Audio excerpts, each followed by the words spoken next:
The market was in chaos. People screamed, stalls were abandoned, fruits rolled across the dusty ground, and at the center of it all, Sandra, a tall, dark-skinned woman in a colorful Ankara gown with an apron tied around her waist, was standing over an old woman lying helplessly on the floor. Sandra's face was twisted with rage, her hands clenched, and her voice rang louder than any bell in the market. "She's a thief," Sandra shouted. "This blind old woman stole my fruits. Someone help me. I've caught the thief." The woman on the ground, frail, wrapped in a worn-out Ankara dress, her face muddy and her head wrapped in an old faded scarf, cried out in pain. A wooden walking stick lay across her chest, and tears streamed down from her clouded eyes. Around her were 3 apples and 4 mangoes scattered on the floor, and beside her feet was a tiny brown purse. "I didn't steal anything," the old woman cried softly. "I just asked for something to eat." But Sandra wasn't listening. She stormed around, pointing at the fruits, grabbing attention. "She dropped my fruits when I caught her. Look at them. She was sneaking away with them. I knew it, all these fake beggars pretending to be blind just to steal from people who work hard." People began to gather. Market women, traders, customers, all stopped what they were doing and turned to see what was happening. Among them was Mama Nkechi, who sold tomatoes, Fatima, who sold vegetables, and Chika, the Akara seller.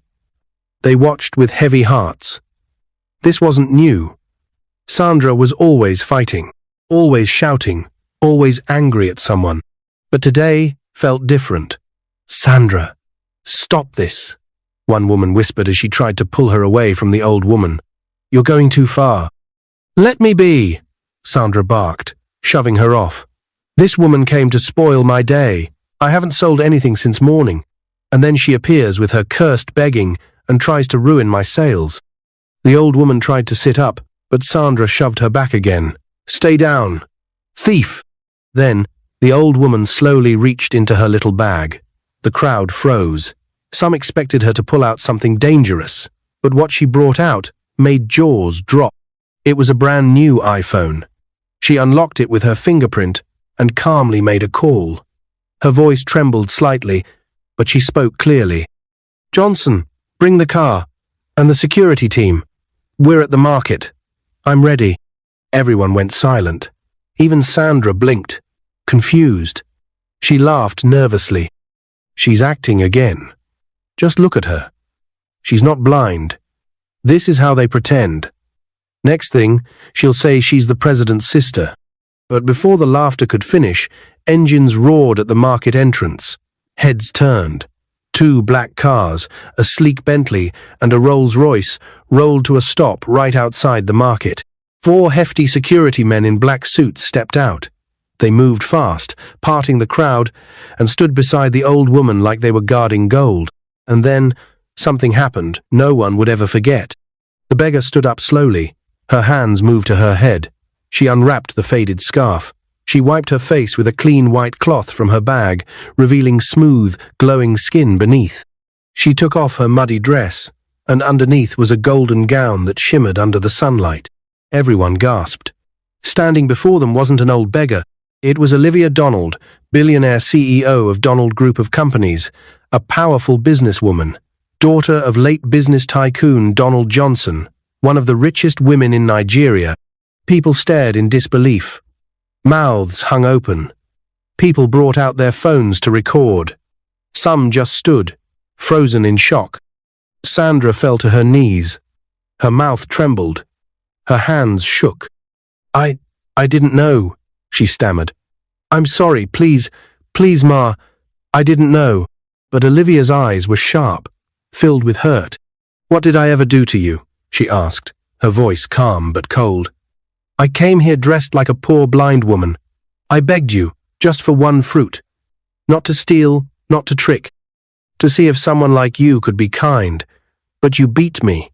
You called me names. You lied and framed me." "I admit it," Sandra cried, tears pouring.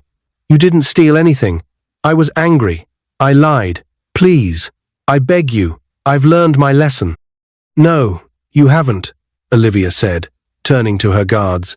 "Take her. Charge her to court within 24 hours. Let her learn the hard way. The guards stepped forward. The market women who once helped Sandra now stood in silence.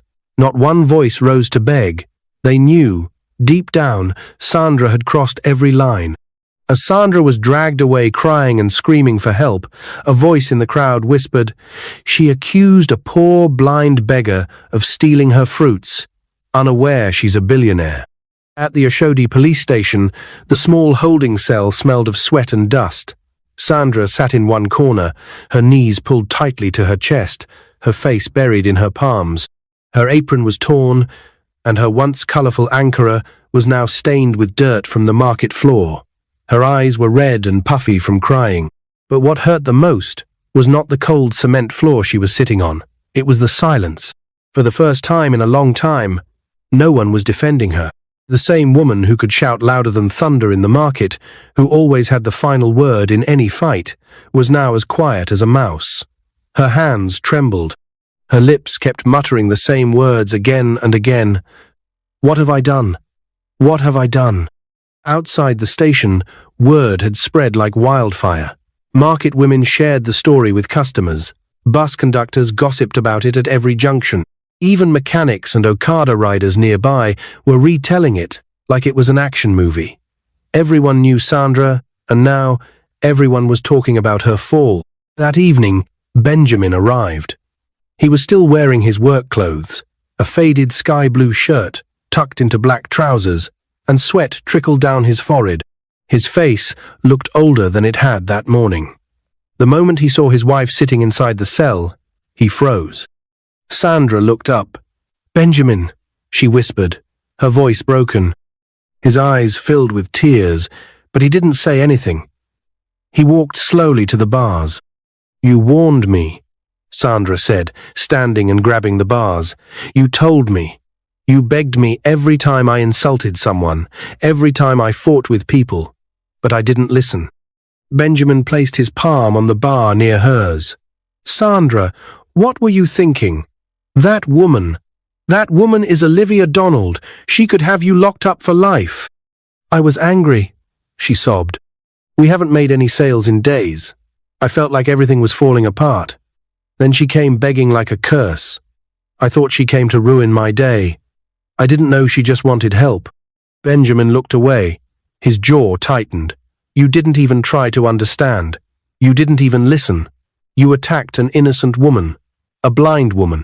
Sandra fell to the floor again. "She's going to send me to prison, Benjamin. I saw the hate in her eyes. Please help me. Please beg her." Just then, a police officer walked into the room and handed Benjamin a paper. It was the court summons. Sandra's trial would be held the next morning. The charges: false accusation, physical assault, attempted murder, and public defamation. Sandra wailed. Benjamin dropped his head, the paper still in his hand. "I'll try, but I don't know if she'll even agree to see me." He left without another word. The next day, the courtroom was packed. Market women showed up, whispering behind their palms. Some were there to support Sandra's husband. Others came because they simply couldn't believe what had happened, but most came because they were curious. Who wouldn't want to witness the day market's biggest troublemaker faced the music? Sandra sat at the defendant's bench, her head bowed low. She had no lawyer. No one offered to represent her. She was alone. When Olivia entered the courtroom, silence swept the room like a strong wind. Dressed in a stunning cream-colored suit, heels clicking softly on the marble floor, she carried herself like royalty. Her hair was neatly tied, and her diamond earrings sparkled under the ceiling lights. She walked straight to the witness box, escorted by her lawyers and 2 bodyguards. Her face showed no emotion, but her eyes, they told a story of pain and disappointment. The judge entered. Everyone rose. The trial began. Olivia was the first to speak. Her voice was calm, almost too calm. She described everything: how she disguised herself to test people's kindness, how she hadn't eaten in 2 days just to make her act real, and how she begged Sandra only to be insulted, thrown to the ground, and accused falsely. "I could have been any old woman," Olivia said, looking directly at Sandra. "That's what scares me the most. If I had truly been blind, poor, and alone, Would anyone have saved me? Sandra looked up briefly, then dropped her head again in shame. The judge called on a few market women as witnesses. Mama Nkechi spoke softly, her eyes filled with sadness. We tried to stop her. We begged Sandra to let go of the woman, but she wouldn't listen. She poured her anger on her, like she always does. After several minutes of testimonies and evidence, the judge spoke. In a market as busy as Oshodi, trust and kindness are the backbone of community. When a person abuses that with lies and violence, it is not only shameful, it is dangerous. Sandra Okoye, you are hereby sentenced to 10 years in prison with no option of fine. The courtroom gasped. Sandra screamed, "Please, I've changed. I'll change. Give me one more chance." But the officers were already pulling her up. Benjamin covered his face with both hands. He couldn't bear to watch. As they led Sandra away, she turned back, tears pouring down her cheeks. "Benjamin, please," begged her. "I'm sorry. Please." But the courtroom was already clearing. Olivia stood tall, watching the woman who once beat her being dragged away not out of hatred, but out of justice. Benjamin walked out slowly. Every step felt like he was carrying a mountain. His wife was gone, not dead, but broken. And he couldn't stop wondering, could she ever be the same again? 30 days had passed since the courtroom doors closed behind Sandra, and inside Kirikiri Women's Prison, the days felt longer than the years she had wasted in anger. Sandra sat on the edge of a rusty bunk, staring blankly at the tiny barred window.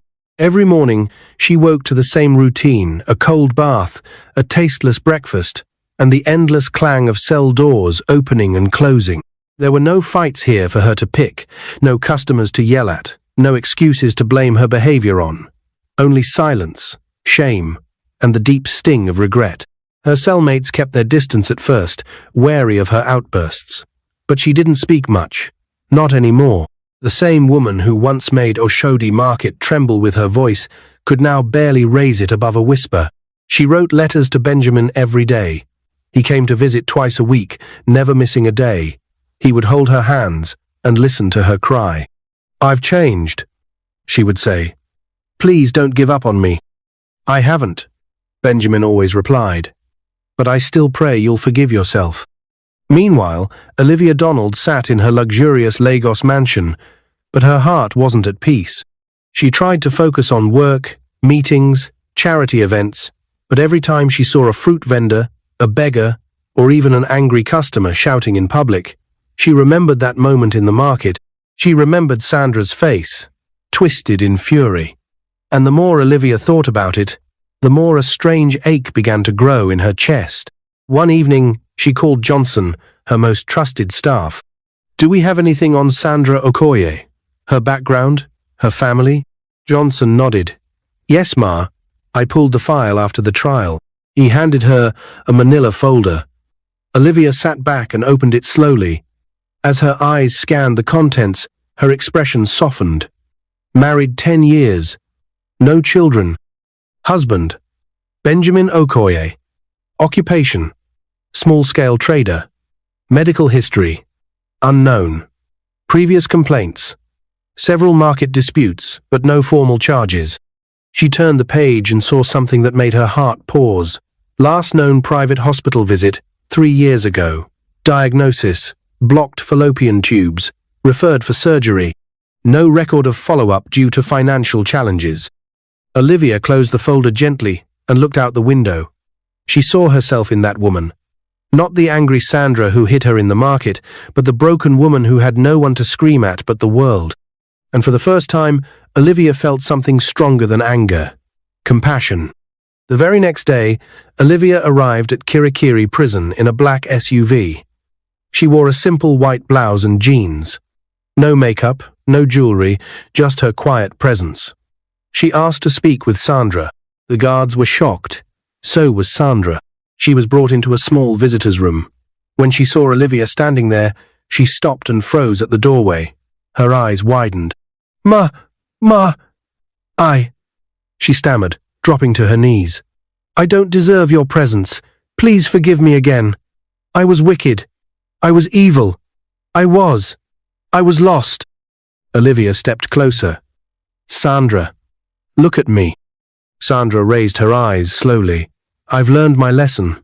I swear. I've changed. I've had time to think. I see now that my heart was the one in need of healing, not just my womb. Why didn't you tell anyone what you were going through? Olivia asked softly. Sandra wiped her tears. Who would listen? In the market, people just think I'm mad. I fought everyone because I was angry at life, angry at my body, angry at God, angry at myself. I thought if I shouted loud enough, maybe my pain would go away. But it never did. I saw your medical report, Olivia said. Sandra looked down in shame. We couldn't afford the surgery. And when I started getting older, I thought it was punishment for my sins. Olivia knelt beside her. Sandra, I didn't come here to punish you, she said.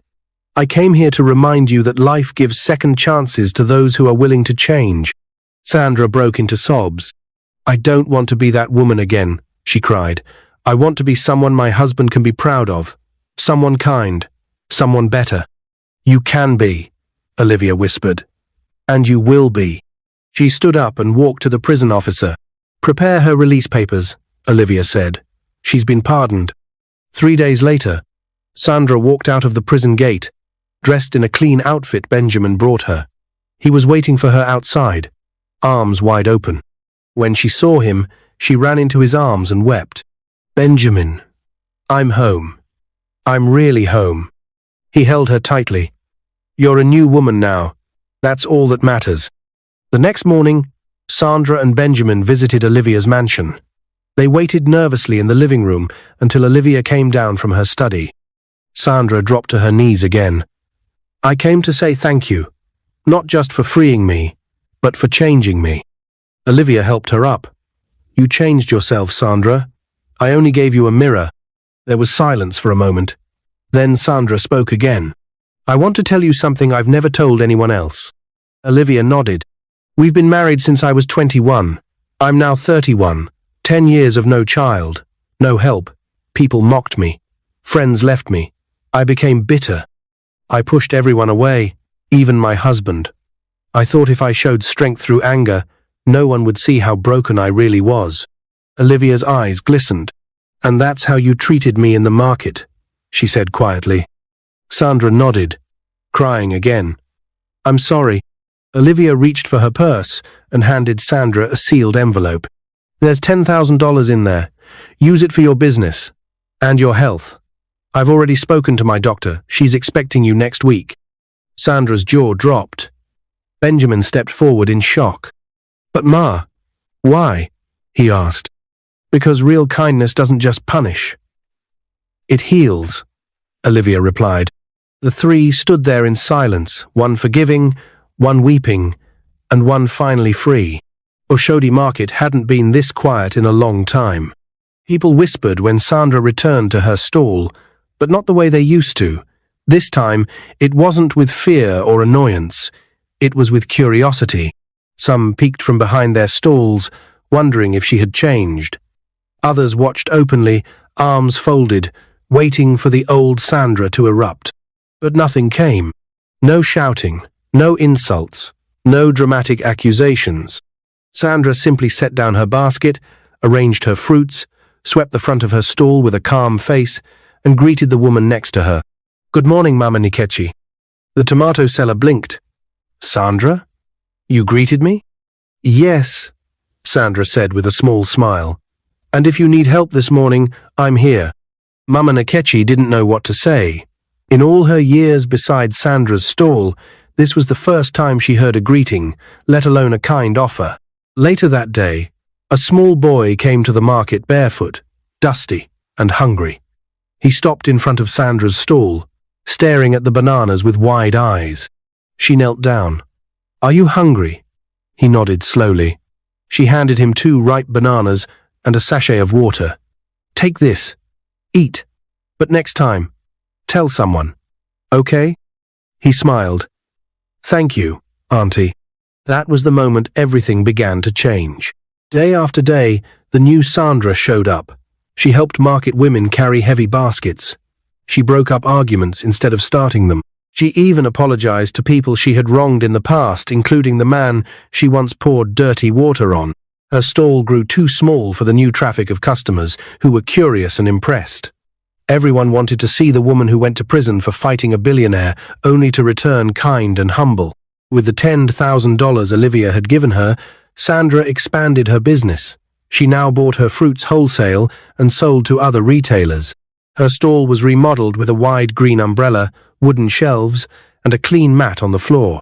Benjamin helped her every morning before he went to work, and in the evenings they closed the shop together, something they never used to do. But something even more beautiful was growing inside her: hope. 2 months later, Sandra and Benjamin sat quietly in the waiting room of Olivia's private hospital. The white walls were clean, the AC humming softly. A nurse called her name, and she stood, holding her husband's hand tightly. They were here for a final test to see if her treatment had worked. Dr. Amina, Olivia's personal fertility specialist, smiled as they entered. "Sandra, I have good news." Sandra's heart skipped. You're pregnant," the doctor said, beaming. "Not just with one, you're expecting twins." Sandra gasped, her hands flying to her mouth. "What? What did you say?"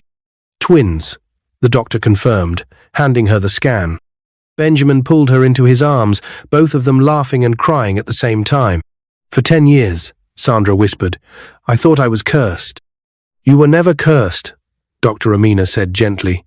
"You were just hurting, and now you're healing." The market exploded with celebration when they heard the news. Traders danced around Sandra's stall. Someone even brought a small drum.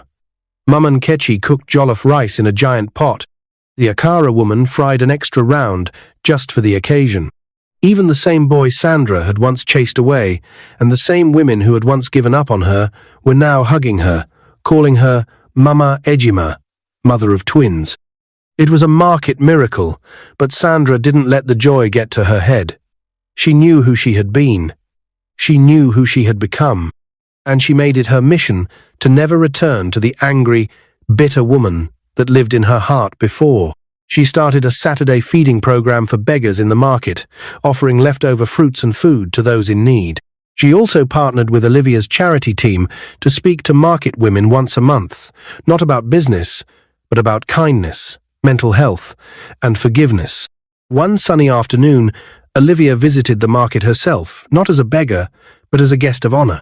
She wore a lovely green gown and sunglasses, her presence as graceful as ever. When she stepped into the market square, a small crowd gathered and clapped. A red carpet made of old wrappers led her to a small stage where a microphone and plastic chair had been set up. Sandra stepped onto the stage with her, wearing a yellow lace gown, her growing baby bump obvious and glowing. She held the mic, her voice steady. "There was a time this market feared me. I brought shame to my name, my husband, and to this very ground I sell from. But one woman, one stranger, chose not just to punish me, but to teach me. And because of that, I stand here today, not as Sandra the fighter, but as Sandra the forgiver, Sandra the helper, Sandra the mother." The crowd erupted in cheers. Olivia stepped forward and took the mic. "I didn't come to embarrass Sandra that day. I came to test kindness. What I didn't know was that I would be teaching someone who would one day teach others. This woman has reminded me that people can change, that even the loudest thunder can become quiet rain." After the program, Sandra and Olivia sat under a tree behind the market, sipping Zobo and watching children play in the sand. "You've done well," Olivia said with a smile. "I still have a lot to make up for," Sandra replied, "but I thank God for second chances." Olivia reached for Sandra's hand and held it. "You're not just getting a second chance," she said. "You're giving them." Sandra nodded, her eyes watery. "And I'll keep giving, Ma. Every single day." She looked toward the sky, placing her palm on her belly. "And when my babies come, I'll name them Obina and Olivia." Olivia's eyes widened. "You would name your daughter after me?" Sandra smiled. "Not just because of what you gave me, but because you reminded me of the kind of woman I want her to become." The two women sat in silence, the wind blowing softly around them. In that moment, Everything felt right. The past was gone. The pain was healing. And a new future was beginning. The maternity ward at Lagos Island Specialist Hospital was silent, except for the soft beeping of machines and the gentle hum of the air conditioner. It was 3:47 a.m., and the entire building seemed to be holding its breath. Inside the private delivery room, Benjamin stood frozen, one hand over his mouth, the other clutching the edge of a metal tray. His eyes were wide, his knees weak.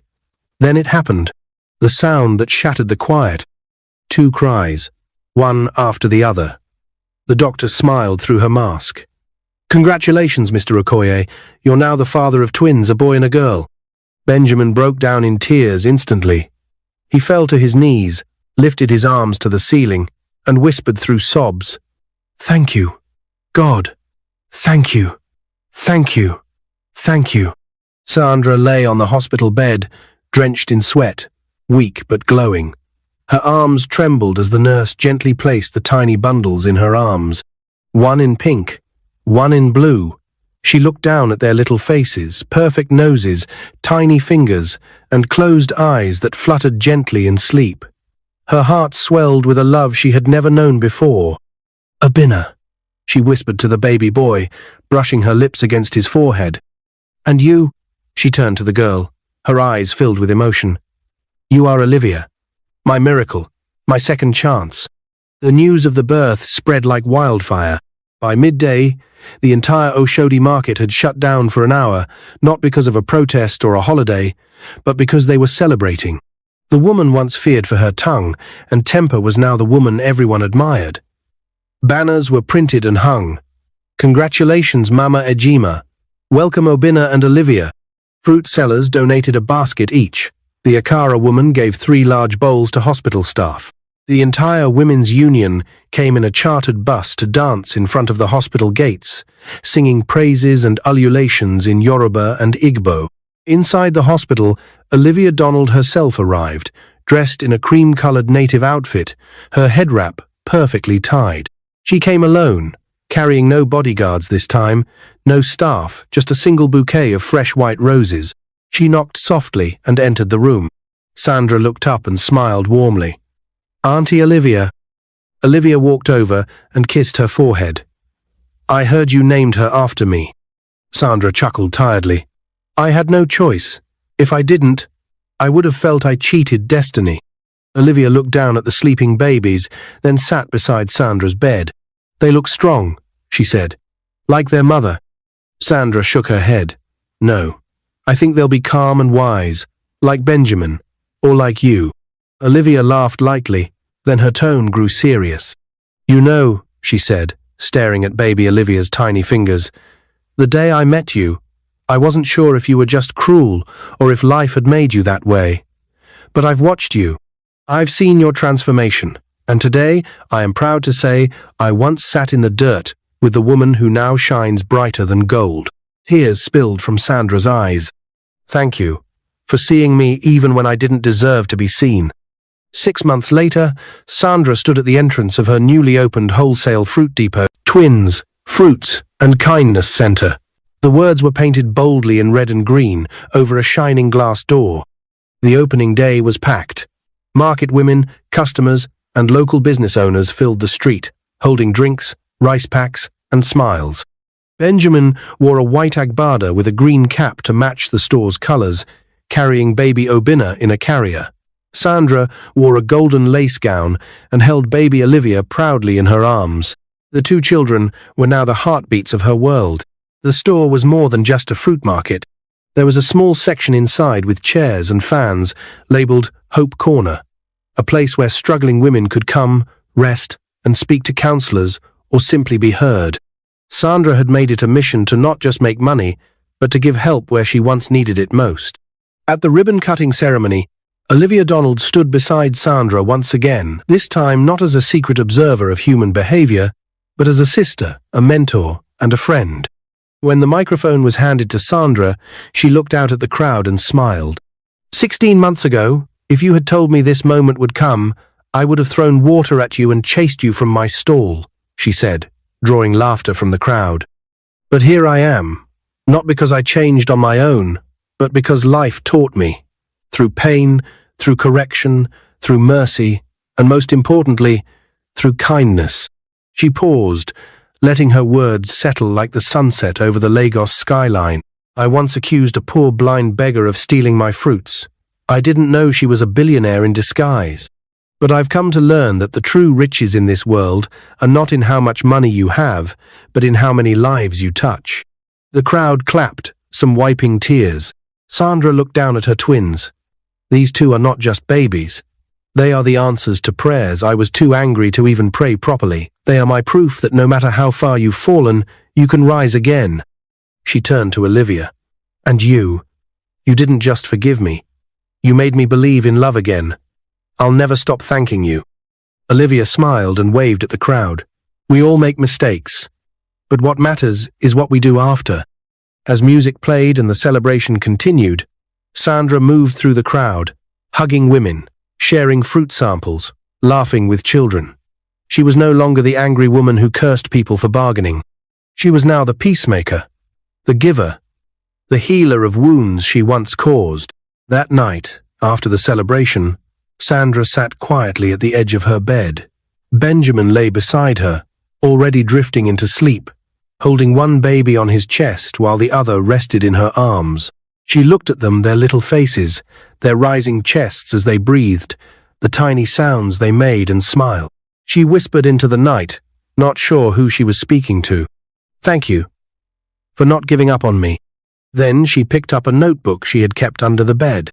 On the front cover, it read, My Journal of Kindness. She opened to the first page and began to write. Day 1. I met her dressed in rags, with eyes I thought couldn't see. I beat her, cursed her, and dragged her name in the dust. But she saw me, the real me, and gave me more than I deserved. Today, I fed 10 children who reminded me of the one I once mocked.